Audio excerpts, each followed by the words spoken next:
Hello bachcho, let's read the question first, and the question says find the general solution in positive integers and the least value of x and y which satisfy the equations 5x minus 7y is equal to 3।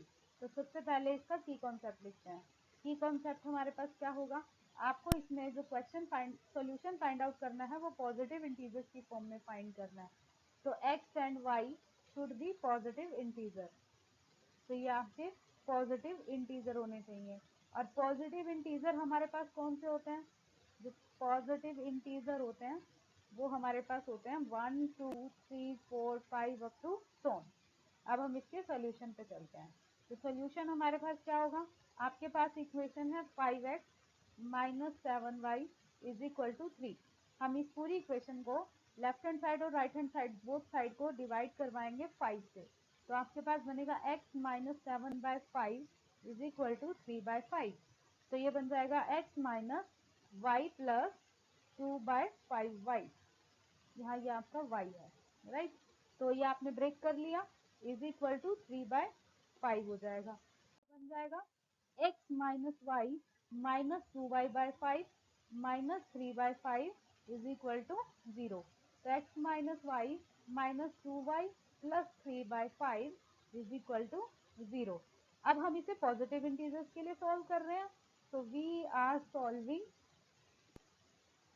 For positive integers. हम इसे positive integers के लिए solve कर रहे हैं, right. तो इसीलिए जो आपकी x एंड y है वो क्या होने चाहिए, इंटीजर्स होने चाहिए। ये हमारे इंटीजर्स हैं, तो इसीलिए जो आपको यहाँ पर ये कंप्लीट इक्वेशन दिख रही है ये हमें एक पॉजिटिव इंटीजर की फॉर्म में सॉल्यूशन देगी। तो आपके पास जो ये फ्रैक्शन में दिख रहा है ये भी एक पॉजिटिव इंटीजर ही होगा। इसका मतलब 2y प्लस 3/5 ये आपके पास क्या होना चाहिए, इंटीजर होना चाहिए। अब अगर हम इसे मल्टीप्लाई करवा दें 3 से तो भी ये हमारे पास पॉजिटिव इंटीजर ही रहेगा। तो अब ये बन जाएगा 6y प्लस 9/5। मल्टीप्लाई करवाने पे भी इंटीजर की वैल्यू इंटीजर ही रहती है। तो ये बन जाएगा 6/5y plus 9/5 is equal to integer. अब फर्दर इसे और ब्रेक करेंगे, y plus 1/5y plus 1 plus 4/5 is equal to integer. अब फ्रैक्शन वाली टर्म्स को हम कंबाइन कर लेते हैं, तो y प्लस 4/5 हो जाएगा। ये पूरा एक इंटीजर है। अगर ये कंप्लीट एक इंटीजर है तो ये जो फ्रैक्शन में वैल्यू दिख रही है ये भी इंटीजर होगी।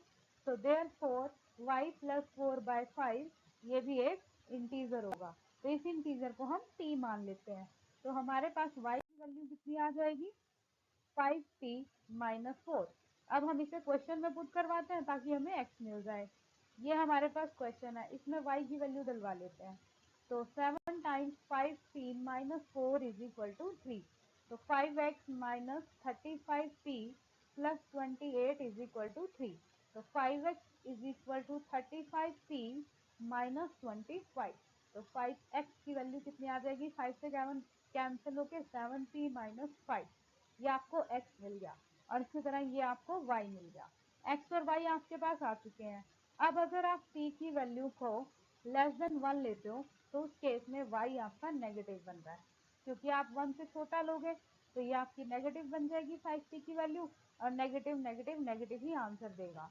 तो आपकी जो p की वैल्यू है इस केस में अगर आप 1 से छोटी लेते हो, अगर आप p की वैल्यू लेस देन 1 लेते हो तो आपका x भी नेगेटिव बन रहा है।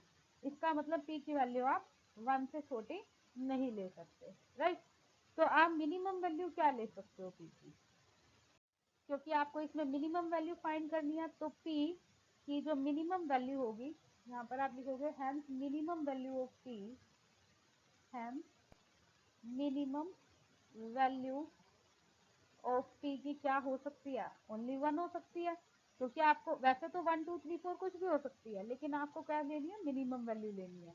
ये जो आपकी इक्वेशन 2 है और ये इक्वेशन 1 है ये तो आपके जनरल सोल्यूशन है, लेकिन आपको क्या चाहिए, मिनिमम वैल्यू भी फाइंड करनी है। तो p इज इक्वल टू 1 पे आपको x की और y की मिनिमम वैल्यू मिलेगी। तो अब हम क्या लेंगे, x की वैल्यू कितनी होगी, जब आप p को 1 पुट करवाओगे ये आपके पास 2 बन जाएगी और y की वैल्यू 1 बन जाएगी। तो ये आपका जो सोल्यूशन आया थी पॉजिटिव इंटीजर की फॉर्म में, और ये आपका मिनिमम सोल्यूशन है। और ये जो आपके पास x और y की वैल्यू आई थी, x is equal to 7p minus 5 और y is equal to 5p minus 4। तो ये आपके कैसे सॉल्यूशन थे? ये आपके जनरल सॉल्यूशन थे। मतलब आप इसमें p के डिफरेंट वैल्यूज पुट करवा के x और y की डिफरेंट वैल्यूज निकाल सकते हो, बट मिनिमम वैल्यू आपके पास 2 और 1 रहेगी। यही आपका फाइनल रिजल्ट होगा। I hope you understood well. Best of luck. Thank you.